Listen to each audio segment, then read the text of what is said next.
Oh man. Looks like it's time to make a video about Avengers Infinity War, but first, I need a cup of coffee. Oh, man, I'm kind of surprised that worked. I wonder what else I can do with this thing.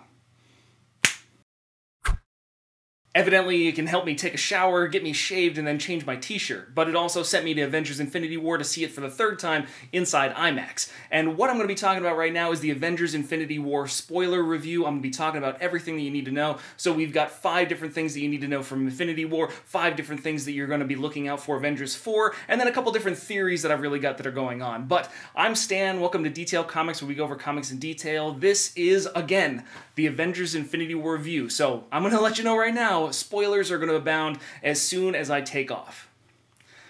Are you ready? Alright, so the first thing that I want to talk about is Avengers Infinity War. This is a Thanos movie. So this is, I hate to say it, but he is the hero or protagonist of this film. And while that doesn't necessarily sit well with a lot of people, Thanos goes through the hero's journey when we're talking about his ascension to where he is holding the Infinity Gauntlet and all 6 Infinity Stones. So if you're looking at this from the perspective of people that have followed along with the MCU, obviously Thanos is the villain, but for people coming into it cold, this man actually goes on an individual journey where he sacrifices the greatest thing that he cares about. You know, he sacrifices Gamora in order to capture the Soul Stone. He has a single-minded will. He has the determination to carry things out, and we actually see the people that aren't necessarily able to maintain that kind of singular will and structure fail to defeat him. When we're talking about Peter Quill, they have the plan. They can get the gauntlet off, but his emotions get the best of him. His love and care for Gamora, after she's been thrown off the tower in order to achieve the Soul Stone, he just starts smashing Thanos in the face, which ultimately results in the end of that particular plan. When Thor throws Stormbreaker into the chest of Thanos, if he'd only stopped and didn't gloat for a little while, then what we would have seen is a completely different ending. However, Thanos, in his single-minded determination to snap his fingers and really just bring about the end of half the life on the universe, that is the culmination of his hero story. And that is what makes him the protagonist, makes him the hero. He's had to go through sacrifice. We saw him go through emotional turmoil. There's a lot of different things that play into what created Thanos. And the reason that we felt emotion for him is because of this great CG motion capture that was on Josh Brolin. You can see it in his eyes. You can see it in the small smirks in his face. Probably one of the best looking mocap situations ever in movies happened in Infinity War, and it gave us that kind of empathy. Not necessarily understanding, not necessarily sympathy, because if you sympathize with Thanos, you are essentially a maniacal madman. If you think that destroying half the life in the universe is a really good idea, then I don't necessarily want to eat dinner with you. It just doesn't really seem like a great idea. But as he sits there successful, smiling at a, thankful universe in his own mind, we see the culmination of Thanos' hero's journey. He's accomplished what he set out to do against all odds, against all these Avengers. He has made his final impact and delivered what he considered a fair end to the universe and all the light. He delivered mercy. So while I just spent a few minutes talking about number 1, this being Thanos' hero's journey and accomplishing what he needs to do, number 2, the big thing is that it's not necessarily about that. If we're talking about the heroes, the humanity of this aspect is the fact that they don't necessarily trade lives. This is not a no-win scenario. There is the ability to save everyone and continue to propagate life across the universe. So while Thanos thinks of this as a zero-sum game, you talk about Captain America, somebody that will not sacrifice a member of his team in order to take out or save the lives of trillions, because you shouldn't have to.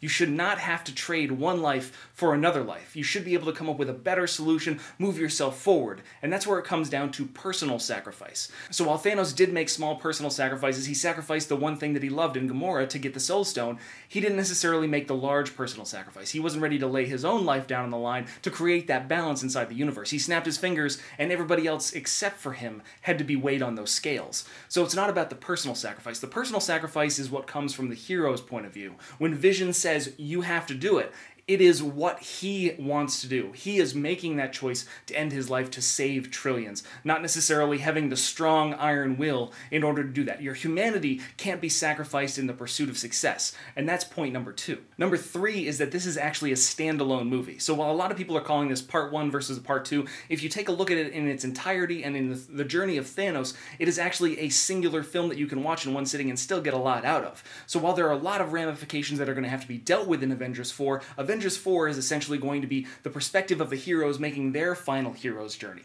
That is going to be the real telling piece of the next storyline. And when we get through that, even though this is a standalone singular film, it does carry a lot of emotional weight that is earned by previous movies. Because if you want to take a look at an earned hero's journey, you have to take a look at the change in Iron Man's character over the course of however many films he's been in.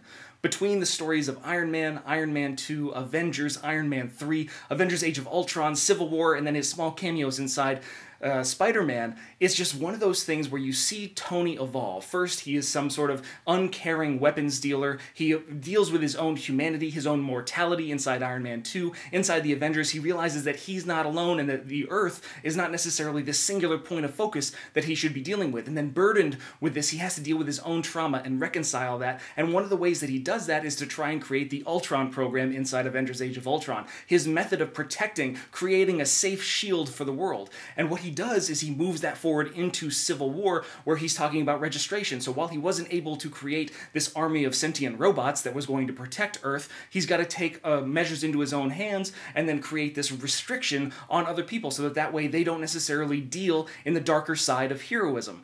And then when we finally get to his hero's journey here, we see that he is back to sacrificing himself when he turns out to be the fulcrum, the key point for what's going to be happening in Avengers 4, but we can talk about that a little bit later. And while we talk about the journey of Iron Man through the first 3 phases of the MCU, we need to talk about part number 4, which is going to be the establishing of new characters. So when we're dealing with the establishment of new characters and new locations, we've got Wakanda, which just gained a lot of prominence inside Black Panther, and you've got Shuri. You're establishing Shuri as the smartest individual in the world, beyond Bruce Banner, beyond Tony Stark. The Avengers are going to be relying on this kind of brain trust, which is going to include Shuri, which is one of the greatest minds. When Tony is looking for a plan, he doesn't go to himself, he goes to the kid, he goes to Tom Holland. It's setting up the stage for all these new characters to take over prominence inside the MCU by making a kind of metaphorical passing of the torch happen. There's a lot of really fresh stuff that's going to be happening inside the MCU after we get past Avengers number 4, and these characters are going to be key to that. And then finally, the 5th thing, and it's kind of reiterating what we said on number 3,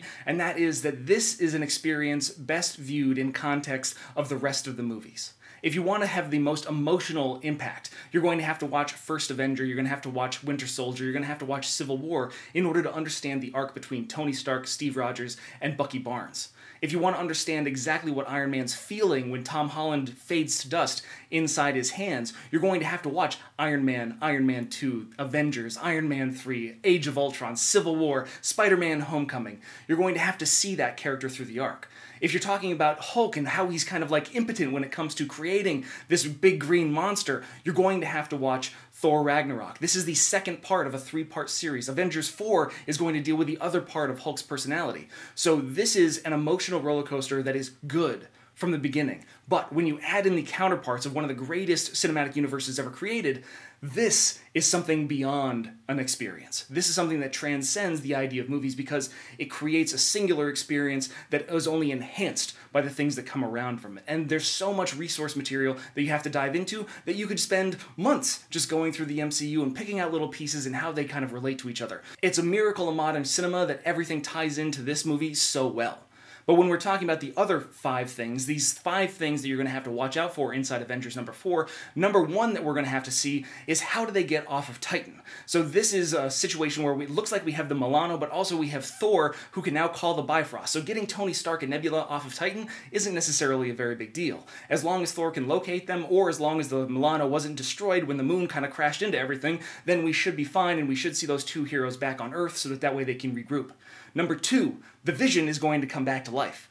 During the scene with Shuri, what it looks like is that she kind of completed everything that she needed to in order to disconnect the Mind Stone from the rest of Vision, but she saved every bit of information that she currently had, so it could give her the ability, with the Wakandan technology, to match up with the other pieces of what they know regarding Vision to create this kind of alternate version. He might not necessarily have the emotional spectrum, he might not necessarily be the same person, however, he will be the Vision and he will be able to commit to the fight in Avengers 4. The number 3 thing that you're going to see in Avengers number 4 4 is going to be the reconciliation of Steve Rogers and Tony Stark, in the face of such a devastation to the point where Captain America has no idea what to say other than, oh God, the loss of his best friends and everything, the devastation of losing half of the entire universe. Tony Stark and Steve Rogers are going to realize that there is far too many things that are going on to really hold them up from reconciling, and they need each other more now than they ever did before. So when this schism, this kind of chasm was placed between them with the events of Civil War, which was actually kind of setting the stage inside Avengers Age of Ultron and earlier than that,